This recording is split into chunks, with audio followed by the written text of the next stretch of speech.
सवाल भी बहुत सारे हैं। सैफ पर जो हमला हुआ उसमें अभी तक 10 खुलासे हुए और 10 सुलगते हुए सवाल भी हैं। वो सवाल क्या है हम आपको बता रहे हैं। देखिए, खुलासा नंबर 1 क्या है।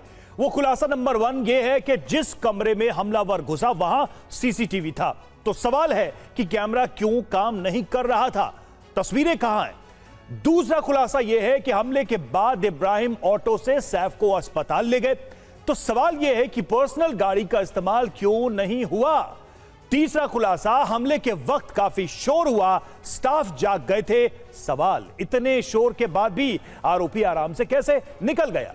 खुलासा नंबर 4, मेड की जब नींद खुली तब हमलावर जेह के टॉयलेट में था। तो सवाल यह है कि गार्ड कहां थे, बायोमेट्रिक लॉक कैसे खुल गया।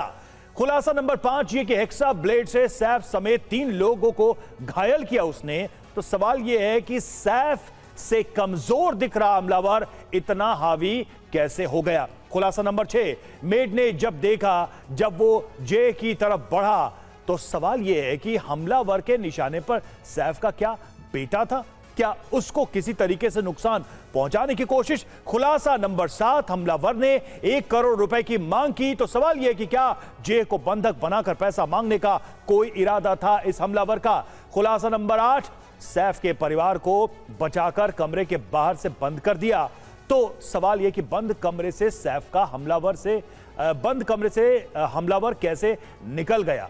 और खुलासा नंबर 9 की छठी मंजिल की सीढ़ियों पर सीसीटीवी में वो दिखता है हमलावर। तो सवाल यह कि 12 मंजिल तक सीढ़ी से उतरा, सिर्फ एक ही कैमरे में वो कैद हुआ, वही तस्वीर सामने आई। खुलासा नंबर 10, 2 घंटे पहले तक के सीसीटीवी में वो नहीं दिखा, फोर्स एंट्री नजर नहीं आ रही है। तो सवाल यह कि किसी की मदद से कई घंटे पहले से वो बिल्डिंग में था, कहीं मौजूद था, छिपा हुआ था।